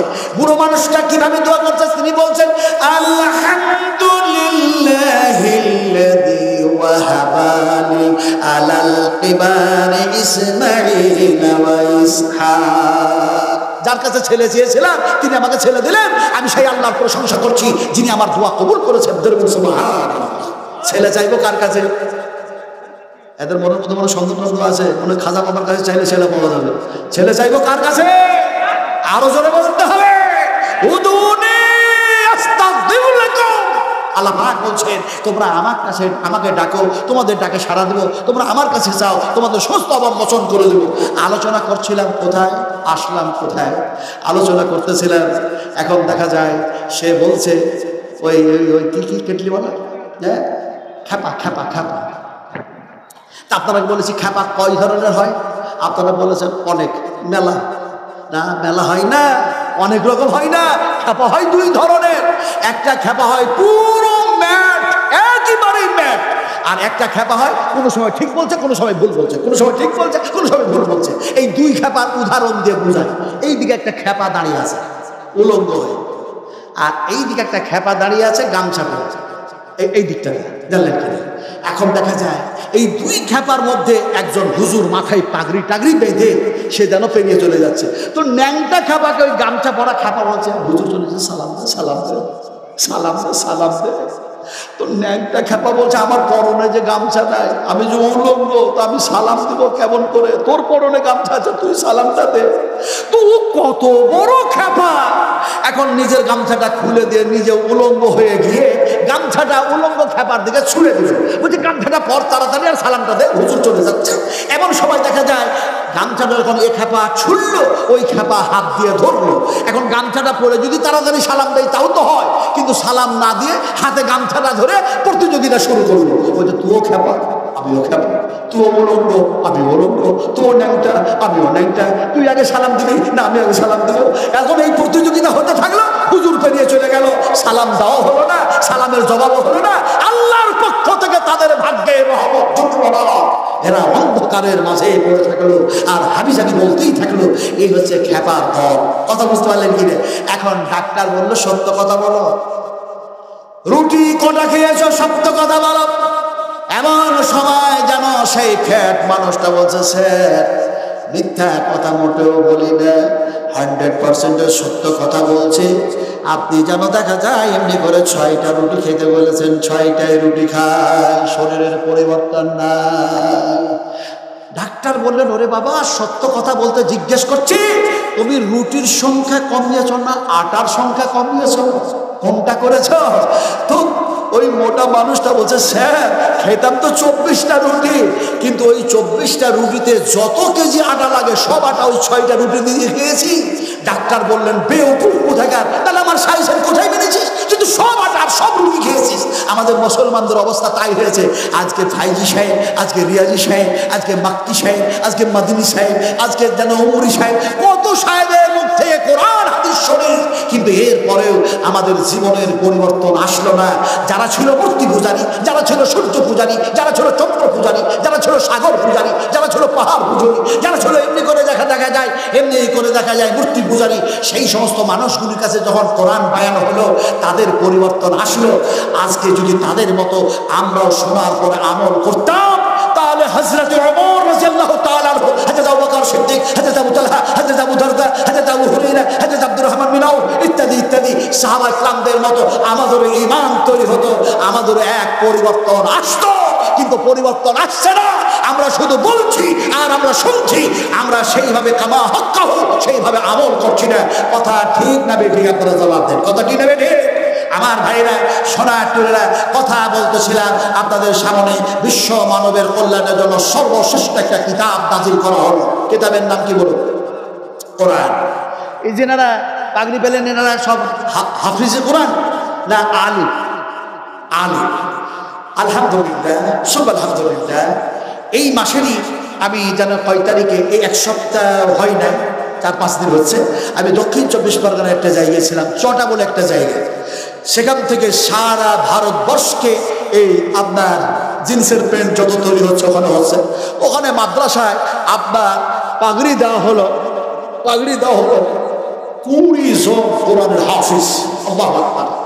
তো 20 জন কোরআনের হাফিজের মাথায় পাগড়ি দিতে দিতে আপনারা লক্ষ্য করেছেন নিশ্চয় যে আমি যখন পাগড়ি বাঁধি খুব একটু তাড়াতাড়ি, কথা বুঝেন কিনা? আলহামদুলিল্লাহ, সব আলহামদুলিল্লাহ। আমার মাথাতেও যদি বাঁধি অসুবিধা হয় না, আর তাদের মাথাতেও বাঁধলে অসুবিধা হয় না, একটা প্র্যাকটিস হয়ে গেছে, অভ্যাস হয়ে গেছে। তো যাক, কথা বললাম কি, 20 জন কোরআনের হাফিজের মাথায় পাগড়ি বাঁধা হলো। একজন আপনাদের মুফতি নাজমুল হক বলে কে যেন আছেন মুর্শিদাবাদে, উনি বললেন আমাকে যে শেখ, আপনি যদি না থাকতেন বড্ড আমার কষ্ট হতো আজকে এতগুলো ছেলের মাথায় পাগড়ি বাঁধতে। তো যাক, খুব সুন্দরভাবে হয়ে গেছে। কথাটা বলতেছিলাম যে সেখানে যেন দেখা যায় কোরআনের হাফিজ তৈরি হলো 20 জন। আজকে আমার এই মাদ্রাসা থেকে বেলডাঙ্গা, এই যেন মাদ্রাসা থেকে ছেলে যেন এমনি করে তৈরি হয়েছে আলিম। আল্লাহ পাক তারাকে সেই কোরআনের ইলম দান করেছেন। বিশ্বনবী মুহাম্মদ রাসূলুল্লাহ সাল্লাল্লাহু আলাইহি সাল্লামের সেই হাদিস তাদের জেহেনের মধ্যে, তাদের সিনার মধ্যে, তাদের মেমরির মধ্যে আল্লাহ পাক ঢুকায়া দিয়েছেন। এখন সেই আলিমগুলি হলো কয়জন? জানো কয়জন হলো? 5 জন হলো। আবার কয়জন? 4 জন হলো। আলহামদুলিল্লাহ, 4 জন যেন আলিম হলো। এই আলিমগুলি এক সময় দেখা যায় মা ছেড়েছে, বাবা ছেড়েছে, জন্মভূমি ছেড়েছে, সবগুলিকে ত্যাগ করে দিয়ে বিশ্বনবীর মহব্বতে তারা যেন এই মাদ্রাসায় এসে তারা কোরআন এবং হাদিস শিখলো।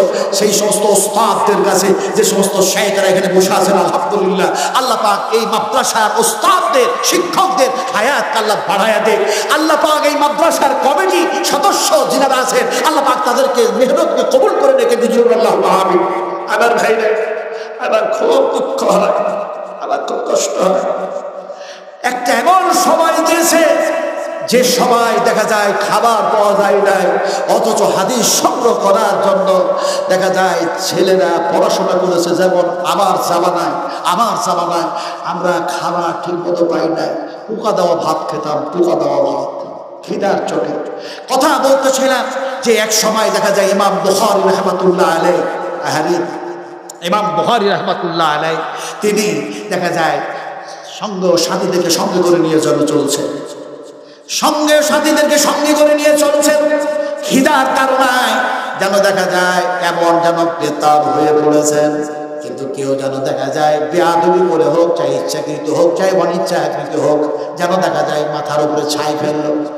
সেই ছাই পড়ার সাথে সাথে তিনি বললেন আলহামদুলিল্লাহ। অন্য সাথীরা যেন বললেন এইরকম ভাবে আপনার যেন শরীর উপরে ছাই ফেলা হলো আর আপনি আল্লাহর প্রশংসা করেন। তিনি বললেন এই জন্যই করলাম, পেটে একদিকে খিদা, অন্যদিকে দেখা যায় নবীর হাদিস সংগ্রহ করার ইচ্ছা। এমনি করে ছাই যদি ফেলেছে, এই ছাইয়ের মধ্যে যদি আগুন থাকতো, অগ্নি থাকতো, তাহলে আমার শরীরের ক্ষতি হয়ে যেত। যে ক্ষতি থেকে আল্লাহ পাক বাঁচিয়েছেন, তাই জন্য আল্লাহর প্রশংসা করলাম। আরে এক সময় মৌলানা শামসুজ্জ মৌলানা আরও যে সমস্ত আলেমেরা ছিলেন, তিনারা দেখা যায় 3 দিন 4 দিন 1 সপ্তাহ শুকনো রুটি যেন জড়ো করে রাখতো, একটু একটু করে খেত, আর দেখা যায় পানি খেয়ে তারা ক্লাস করেছে। আজকে বলে কি যে আলিমদের যা অবদান আছে পৃথিবীর আর কোন মানুষের অবদান থাকলে থাকতে পারে, কিন্তু আলেমদের অবদানগুলি যদি তারাজুর এক পাল্লায় চাপানো হয় আর পৃথিবীর অন্যদের যদি অবদানগুলি আর এক পাল্লায় চাপা হয়, তাহলে আলেমদের অবদানের পাল্লা ভারী হয়ে যাবে। বলে নারায়ে তাকবীর, নারায়ে তাকবীর। আলেমদের কথা আল্লাহ পাক নিজেই বলেছেন, ইন্নামা ইয়াকসাল্লাহু মিন ইবাদিহিল উলামা। আলেমেরা কি করেছে? পাকাপোক্ত। আজকে সেই সমস্ত আরএসএস আর সেই সমস্ত হিন্দু পরিষদ, এই সমস্ত লোকেরা এই সমস্ত বাজে বাজে কথা বলে মাদ্রাসাগুলিকে বন্ধ করার চেষ্টা করছে। এই করছে না বলো, হক কথা বলবই। আমার মনের আশা ছিল 2টা, ভালো করে শোনো। একটা আশা ছিল, হে আল্লাহ, তোমার কথাগুলি, নবীর কথাগুলি বলতে বলতে যদি জেল খাটতে পাওয়া যায় খুব মজা লাগবে। আল্লাহ চাইছেন, জেল খাটলেন না, কথা বলেন, এরা ভয়ে চুপচাপ হয়ে আছে। জেল খেটে জেলে খাই না, এমনি করে ইমাম আহমদ বিন হাম্বল রহমতুল্লাহ আলাইহি জেল খেটেছে না, ইমাম তাইমিয়া রহমতুল্লাহ আলাইহি 11 বার জেল খেটেছেন। আমার ভাইরা, এখন আমি তো আর ইমাম আহমদ বিন হাম্বল নয়, আমি তো আল্লাহ শাহিদি নয়, আমি তো ইমাম জাহির রহমতুল্লাহ আলাইহি নয়, আমি হচ্ছে বিশ্বনবী মুহাম্মদ সাল্লাল্লাহু আলাইহি ওয়াসাল্লামের উম্মত। আমি যদি আল্লাহর রাসূলের কথাগুলি বলতে গিয়ে জেল খাটতে পাওয়া যায়, তাহলে কাউরি সুন্নাত আদায় হোক চাহে না হোক, হযরত ইউসুফের তো সুন্নাতটা আদায় হয়ে যাবে। আমার ভাইরা, এই ছিল একটা আশা। আর একটা আশা ছিল, আয় আল্লাহ, যেখান থেকে তোমার এই দিন প্রচার শুরু হয়েছে, কোরআন এসছে, হাদিস এসছে, আল্লাহ তুমি সেই জায়গায় একটু যাওয়ার সুবিধা করে দিও, সুযোগ করে দিও। জান্নাতুল বাকিয়াতে, আর যে জায়গায় নবী যে জান্নাতের মধ্যে শুয়ে আছেন, সেই জান্নাতের মধ্যে যখন ঢুকলাম, কথা বুঝুন কি, আল্লাহর হাবিব বলেছেন, আমার মেহরাব আর আমার মিম্বার, আমার মেহরাব থেকে আমার মিম্বার পর্যন্ত এটা হচ্ছে রিয়াজুল জান্নাহ, রিয়াজুল জান্নাহ, রিয়াজুল জান্নাহ। এখন সেই রিয়াজুল জান্নাতের মধ্যে যাবার পরে দেখা যায়, আরে দুয়া যেন লম্বা হলো, একটু ছোট হলো, লম্বা হলো, 2 রাকাত নামাজও যেন পড়া হলো। সেইখান থেকে যখন নামাজ পড়তেছিলাম, মনে মনে বলছিলাম, আরে আমার নবী তো এই জায়গায় পা পড়েছে, ওমর, আবু বকর, উসমান গনি এই জায়গায় পা পড়েছে। এখন দেখা যায় জান্নাতুল বাকিয়াতে গেলাম, মনের মধ্যে হঠাৎ যেন হাদিস মনে পড়ে গেল। আমার নবী বলেছেন, এই জান্নাতুল বাকিয়া থেকে যেন 1টা নয়, 2টা নয়, 1000 নয়, 2000 নয়, 70,000 মানুষ বেহিসাব জান্নাতে চলে যাবে। রাসূলুল্লাহ বলেছেন, এই হাদিস মনে পড়ার সঙ্গে সঙ্গে প্র্যাকটিক্যাল যেন চোখ দিয়ে পানি ঝরতে বললাম, উম্মাহাতুল মুমিনিন মা আয়েশার কবর বুঝি এইটা, হযরত উসমান গনি রাদিয়াল্লাহু তাআলার কবর বুঝি এইটা। আবার সুবহানাল্লাহ, সেই জায়গায় গেলে পৃথিবীর কোনো মাল, ধন, সম্পদ মনে থাকে না। আরে এমন একখানা জায়গায় রাসূল আকরাম সাল্লাল্লাহু আলাইহি ওয়াসাল্লাম শুয়ে আছে, যে কথাটা বলতেছিলাম, ওলামাদের কত অবদান, আলিমদের কত অবদান, এই মাদ্রাসা, এই ইদারা, এই ফ্যাক্টরি। বেশি লম্বা করবো না, কথা বলতে বলতে বলতে যেন মনে হচ্ছে ঘড়ির কাঁটা একেবারে কটা বাজে জানি না, 11:30 হয়ে গেছে। এখানে যতগুলো মানুষ বসে আছেন, আপনারাকে একটা কথা বলবো, দয়া করে শুনবেন, দয়া করে, অনুগ্রহ করে। কথাটা অন্য কিছু বলবো না। যখন ওই রিয়াজুল জান্নাতে 2 হাত তুলে দোয়া করছিলাম, তখন একটা দোয়া করেছিলাম ছোট, আর একটা দোয়া করেছিলাম বড়। কিন্তু যে দোয়াটা করেছিলাম, যে দোয়াগুলি করেছিলাম, আপনাদের জন্য করেছি, কারণ সারা পশ্চিমবঙ্গের মানুষের সঙ্গে আমার যেন একটা অন্ধ ছিল। আমি সেখানে আল্লাহ পাক যদি নিয়ে যান, আমার এই পূর্ণ করলে আপনাদের জন্য আমি দোয়া করব। দোয়াগুলি কি করেছিলাম 10টা মিনিটের মধ্যে আপনাকে ছেড়ে দেবো। আমার ড্রাইভার মিস কল দিতে শুরু করেছে, যেহেতু আমি গত রাত্রে কিষানগঞ্জে আল মাহাদ মোজাম্মেল প্রিন্সিপাল সাহেব ছিলেন, তারপরে আব্দুর রকিম আল মাদানী, এমনি করে নুরুল মাদানী, এমনি করে কৌসর মাদানী, হাফেজাহুল্লাহ, আর এদিকে আব্দুল হামিদ মাদানী, আব্দুল হাশিম মাদানী, ইসমাইল আল মাহমুশি, এরা হচ্ছে আমার ক্লাসমেট। আলহামদুলিল্লাহ, সব আলহামদুলিল্লাহ। বিস্কুরিতে ওনাদের বাড়ি, আলিমনগরে বাড়ি, আলিমনগর থানাতে বাড়ি। কথা বলতেছিলাম যে সেখানে ছিল, আমি অত্যন্ত টাইট, অত্যন্ত যেন ক্লান্ত অবস্থায় আছি। আর প্রতিটি জায়গাতে এই রাত্রি শেষের বেলায় উঠাই। আমি অনেক সময় বলি, শেষের বেলায় যে প্রধান বক্তায় কেন নিয়ে যায়, আসলে যারা প্রধান বক্তা নয়, এরা কোরবানির খাসি, কোরবানির খাসি। আচ্ছা, কোরবানির খাসি যে বললাম, আচ্ছা নমাজের আগে, ঈদুল আজহার নমাজের আগে আপনারা কোরবানি জমা করেন না নমাজের পর? ছন্দ আছে, জোরে বললেন না। নমাজের পর না নমাজের আগে? একজন সাহাবী নমাজের আগেই জমা করে দিলেন। বিশ্বনবী মুহাম্মদুর রাসূলুল্লাহ সাল্লাল্লাহু আলাইহি সাল্লামের কাছে ইনফরমেশন হয়ে গেল। নবী যেন ডাকলেন আর বললেন, তুমি আর একটা দাও। বলে, হুজুর আমার কাছে সেরকম কিছু নাই, আর অনিচ্ছাকৃতভাবে এটা হয়ে গেছে, জানিও না। বলে, এরকম করলে কেন? নেকের লোভে পড়ে যেন এমনি করে কোরবানিতে এই সব আছে সেই সব আছে, নানা কিছু বলেছেন, এখন সেই পড়ে জানো আমি নামাজের আগেই করে ফেলেছি। আল্লাহ নবী বললেন, এরকম আর করো না, এরকম আর করো না, এরকম আর করো না। নামাজের পরেই যেন কোরবানি করবে। কমিটিটা ভালো হয়ে যেন সেই হাদিসের আমল করে। প্রধান বক্তাকে আগে জমা করা হবে না, নইলে গন্ডগোল হয়ে যাবে। কথা বলেন কি? আমরা কোরবানির খাসি হয়ে গেছি। এখন দেখা যাচ্ছে ভাই, বলার শেষ নাই রে ভাই, আমার শোনার টুকরা, শোনার শেষ নাই, আলোচনার শেষ নেই, কিন্তু আমলের অভাব আছে আছে আছে আছে না রে? আমলকারীকে বলা হয় ইমানদার, আর বেআমলকারীকে কত বড় সাহস দেখছেন, বলছেন বেঈমান। ঠিক বলেছেন আপনি, বেঈমান। কিন্তু আমি অত বড় ভাষা বলতে পারবো না। আমি কি বলবো? বেঈমান, বেঈমান। আর গোটা বাংলায় বেঈমান। কথা বুঝেন কিনা? এই ভাষাটা বুঝাবো কেমন করে? বুঝাই আপনাকে এমনি করে। কুরবানির সিজন এসছে, কুরবানির সিজন। এখন কুরবানির সিজন এসছে বলে হাটে গেছে খাসি কিনতে। খাসি কিনতে গিয়ে দেখা যায় সবাই খাসি কেনাকাটি করছে। একজন যেন পুঁজিপতি মানুষ, ধনাঢ্য ব্যক্তি, পুঁজিপতি ব্যক্তি, সে যেন গেছে হাটে। হাটে যাওয়ার পরে বলছে, ভাই এই খাসির দাম কত? বলে 1,25,000 টাকা। শেষ পর্যন্ত খাসিটা বিক্রি হলো না, ফিরে যায়। একটা লোক বললো, তোর খাসি কি বিক্রি হয় নাই ভাই? বলে, না বিক্রি হয় নাই। বলে, এই শোন, 50% তোর টাকা, 50% আমার টাকা। তোর খাসি 1,25,000 বিক্রি করবো, তুই কিন্তু আমাকে 50% টাকা দিবি, আগে বল। বলে, হ্যাঁ দেবো, চল। চলে গেছে হাটে। যাওয়ার পরে এখন দেখা যায় দড়িলে দাঁড়িয়ে আছে আর বলছে 1,25,000, 1,25,000, 1,25,000। অন্যান্য পাইকাররা বলছে, তোর খাসি তো বিক্রি হয় না, হবেও না। কিন্তু এক পুঁজিপতি গিয়ে বলছে, ভাই তোমার 1,25,000 টাকা খাসির দাম, তো খাসির মধ্যে গুণ কি আছে বলো? গুণ কি আছে? গুণ না থাকলে তো খাসি 1,25,000 কিনবো কেন? এমন সময় তার গাড়ির ড্রাইভার, ওই পুঁজিপতি লোকটার গাড়ির ড্রাইভার বলছে, মালিক খবরদার, ওদের ধোকায় করবেন না, ওদের ধোকায় করবেন না। ওরা মশলা উলটপালট করে দেয়, পাইকাররা উলটপালট মশলা করে দেয়। উল্টা বুঝাবো, একটা কাক আর একটা কবিতর ধরা পড়েছে জালে, ফাঁস জালে ধরা পড়ে গেছে। কাকটাও চিৎকার করছে, চিৎকার করছে, আর কবিতরটা কাঁদছে। তো কবিতরটা যখন কাঁদছে তখন কাকটাকে বলছে, তুই কাকা করিস না, তো তোর চিৎকার শুনলে ভালো লাগে না, তোর চিৎকার ভালো লাগে না, কাকা করিস না। কাকটা বলছে, তোর কান্না আমাকে ভালো লাগে না, তুই কাঁদছিস কেন? কবিতর বলছে, শোন, আমি হলাম হালাল, আমি হলাম বৈধ, মানুষের জন্য আল্লাহ হালাল করেছে। এই জাল থেকে বাইরে করে আমার জবা করে দিবে আর রান্না করে যেন খেয়ে ফেলবে। আমি কাঁদতেছি, আমি হালাল জিনিস, আর তুই তো হারাম, তোর তেমনি করে ধরবে, হাঁস থেকে বাইরে করবে, ছেড়ে দেবে, তুই চলে যাবি। ফলে তোর কাকা ভালো লাগে না। তুই যদিও বলিস আমার কান্না ভালো লাগে না, জবাব দিলাম। কাকটা বলছে, শোন, আমি কেন কাকা করে চিৎকার করছি জানিস রে কবিতর?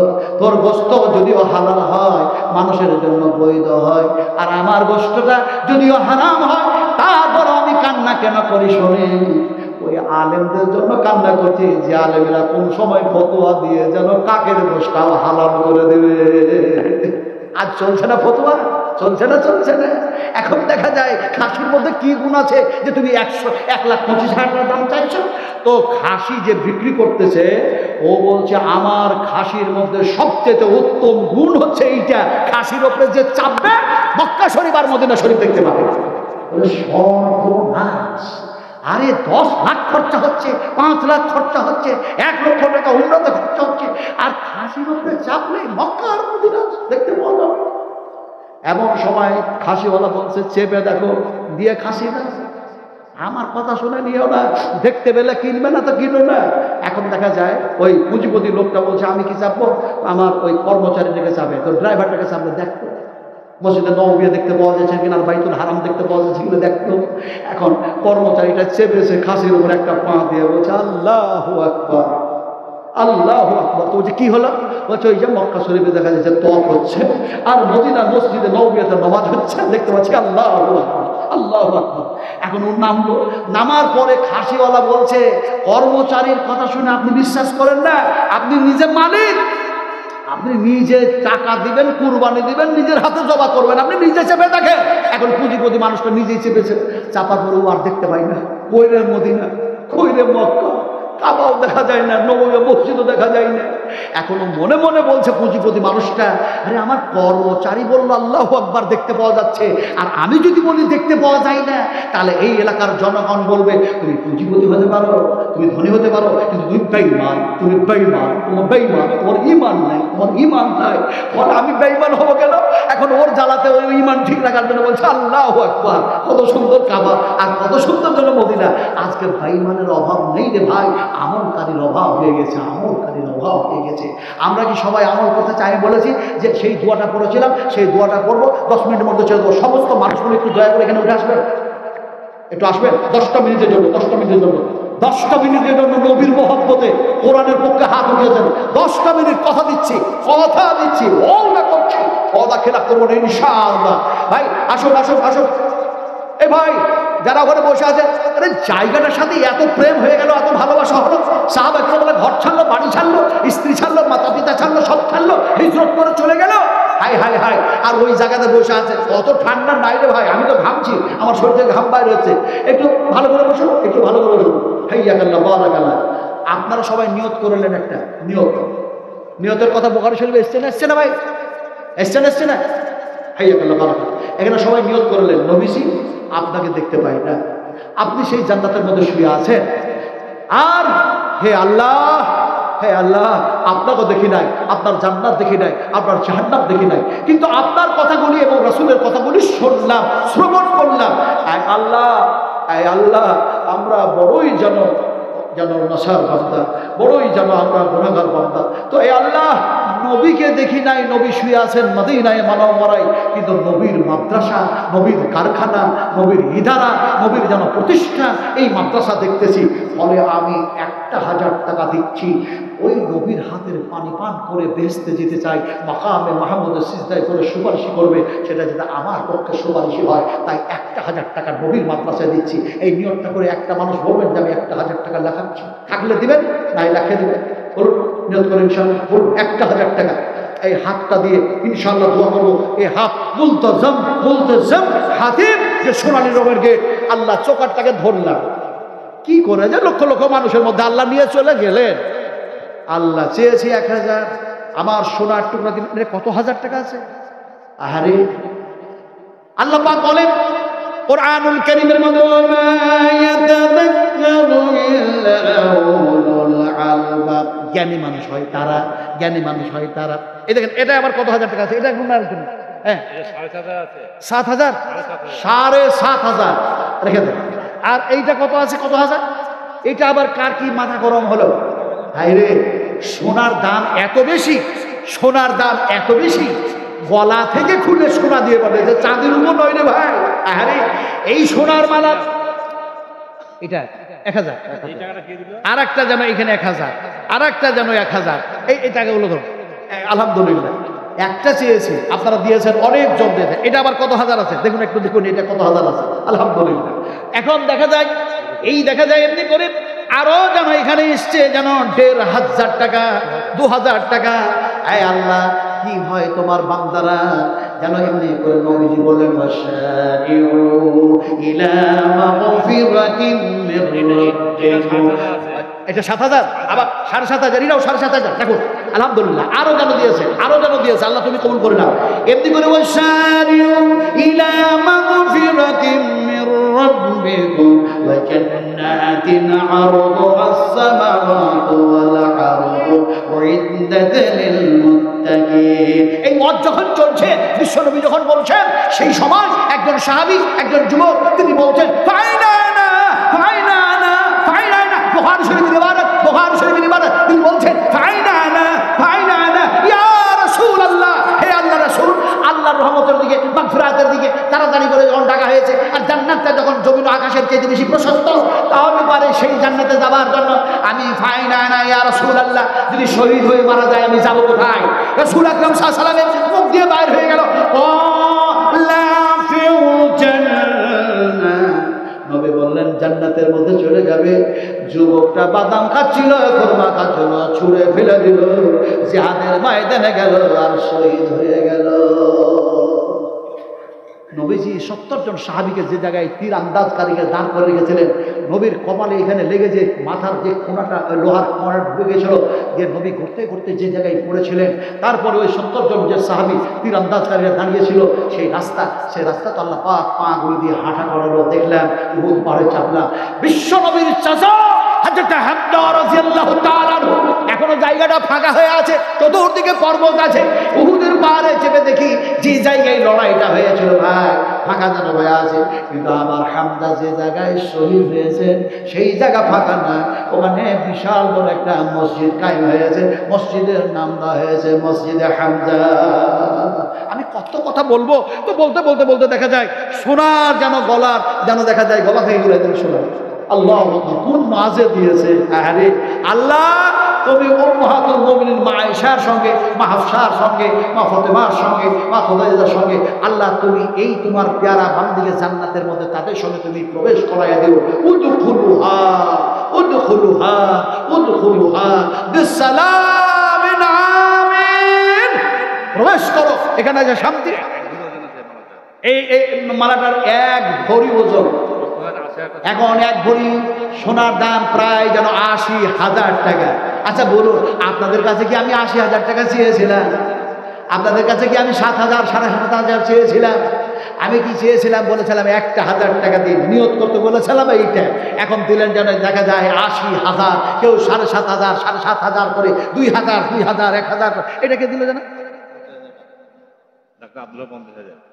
ডাক্তার আব্দুল হক আব্দুল হক। আল্লাহ কি কঠিন ব্যাপার। সেদিন চড়াতে দেখছিলাম, কেউ বলছে 2 লাখ, কেউ বলছে 1 লাখ, কেউ বলছে 50,000, কেউ বলছে 60,000। ওখানে আমি 7 বছর ধরে কন্টিনিউ নিয়ে যাচ্ছে, আলহামদুলিল্লাহ এবারও আছে। তো বলছিলাম কি যে সেখানকার এক কম্পিটিশন দেখেছি, আর আপনাদের মুর্শিদাবাদ আর একটা জায়গাতে কম্পিটিশন দান হয়, ওই সুরুলিয়া জরুরি একটা মাদ্রাসা কি যেন একটা আছে রোড ধারে, সেখানে একটা যেন কম্পিটিশন একটা দান হয়। তো এখানেও দেখা যাচ্ছে আলহামদুলিল্লাহ আলহামদুলিল্লাহ 50,000 টাকা। একটু জোরে আলহামদুলিল্লাহ করবেন না ভাই, একটু বলুন আলহামদুলিল্লাহ। 50,000। আহারি এই মানুষগুলি শুনে কোরআন, বুঝে কোরআন, হাদিস শোনে, বুঝে।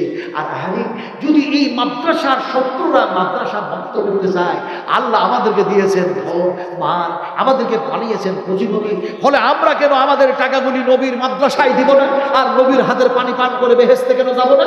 কেন এরকম হয়? মনের মধ্যে সেই আশা তৈরি করে আমার ভাই যেন দিয়েছেন এমনি করে যেন 50,000 টাকা। একটু জোরে বলুন আলহামদুলিল্লাহ। 50,000 টাকার দাতা বলি মারহাবা, আহলান সাহলান, মারহাবা মারহাবা। এমনি করে যেন এমন একজন মহিলা 80,000 টাকা দান করলেন, সোনা দিলেন, তাকেও যেন বলি মারহাবা, আহলান সাহলান, মারহাবা মারহাবা।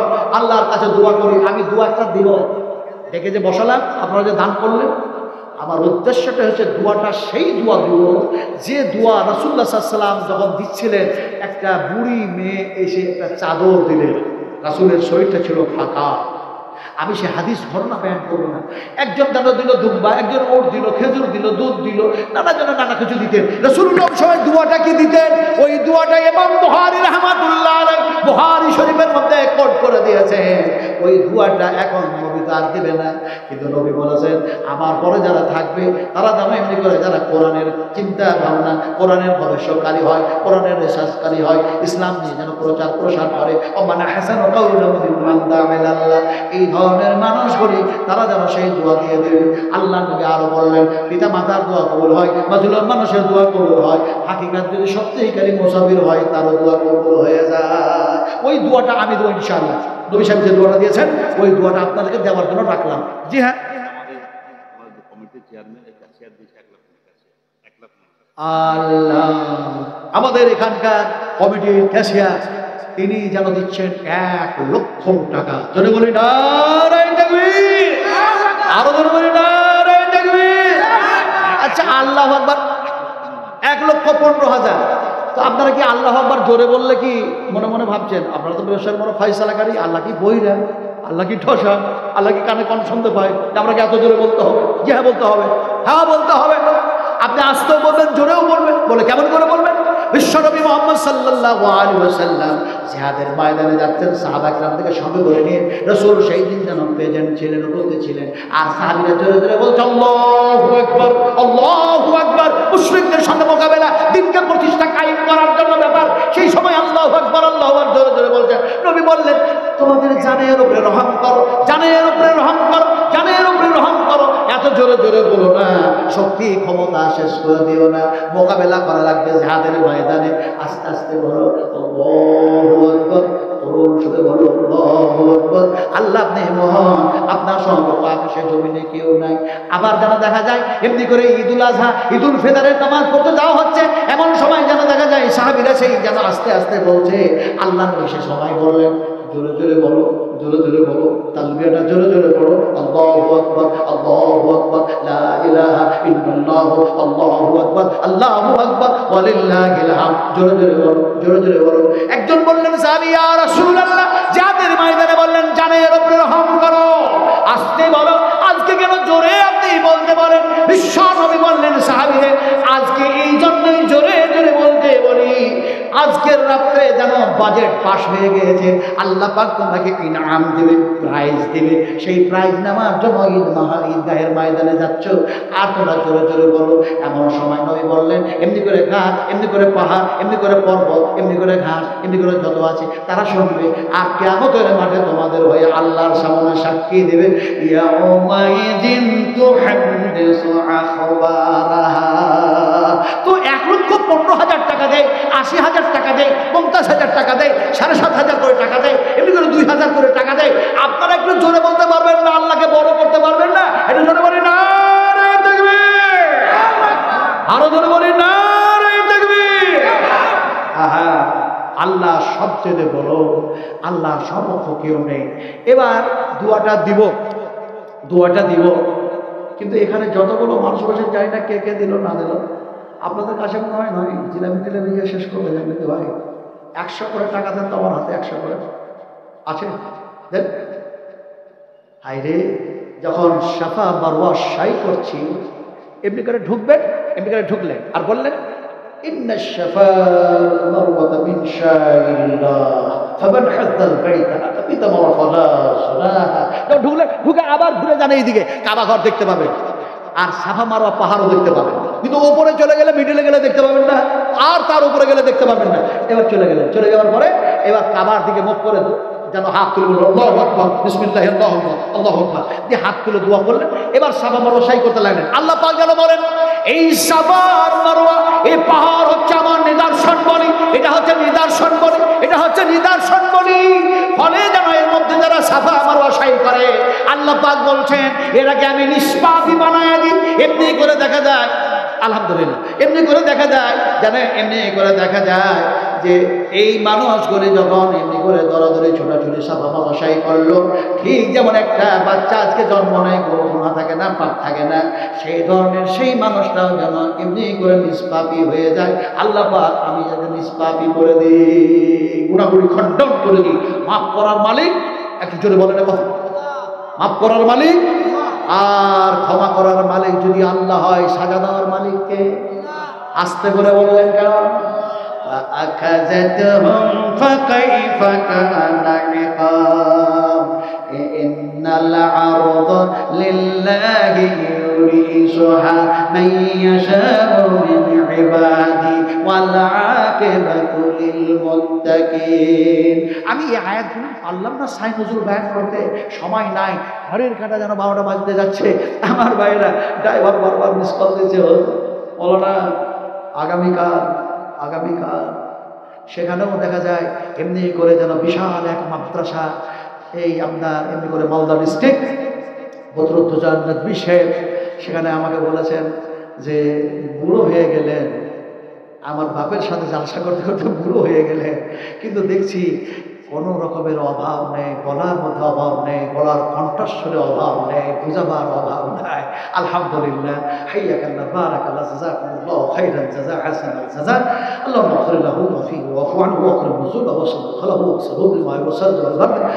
রব্বানা وأدخلهم جنة عدن التي وعدتهم ومن صلح من آبائهم وأزواجهم وذرياتهم إنك أنت العزيز الحكيم। আপনারা আমিন আমিন করছেন কেন? দোয়া করছি, বলুন আমিন, আরো বলুন আমিন। তারপরে যে দোয়াটা নবী সাহেব বলেছিলেন সেই দোয়াটা বলছি, খালি আমিন আমিন বলতে থাকো। আল্লাহর হাবিব যেন দোয়া বললেন, আল্লাহুম্মা আকসিল, আল্লাহুম্মা আকসিল, আল্লাহুম্মা আকসিল মা'লাহু মা'লাহু মা'লাহু মা'লাহু ওয়া ওয়ালাদাহু ওয়া ওয়ালাদাহু ওয়া ওয়ালাদাহু ওয়া ওয়ালাদাহু ওয়া বারিক লাহু ওয়া বারিক লাহু ওয়া বারিক লাহু ফীমা আতাইতাহু ফীমা আতাইতাহু ফীমা আতাইতাহু। বিশ্বনবী মুহাম্মদ সাল্লাল্লাহু আলাইহি ওয়াসাল্লাম এই দোয়া যখন দিচ্ছিলেন, ফীমানের মধ্যে আতাইতাহু, এর পূর্বে যা যা দিয়েছো তোমার বান্দা বান্দীদেরকে আল্লাহ সেগুলির মধ্যে আরো আরো আরো আরো বরকত দিয়ে দাও। নবীর দোয়া কবুল হয়ে গেল। যে সাহাবী সবচেয়ে ধনী গরিব ছিলেন সে ধনী হয়ে গেল। ঘটনা বলার সময় নেই আমার হাতে। আমার ভাইরা, সেই দোয়াটা আমি দিলাম, একটু প্রাণ থেকে সিনার মধ্যে বলুন আল্লাহুম্মা আমিন।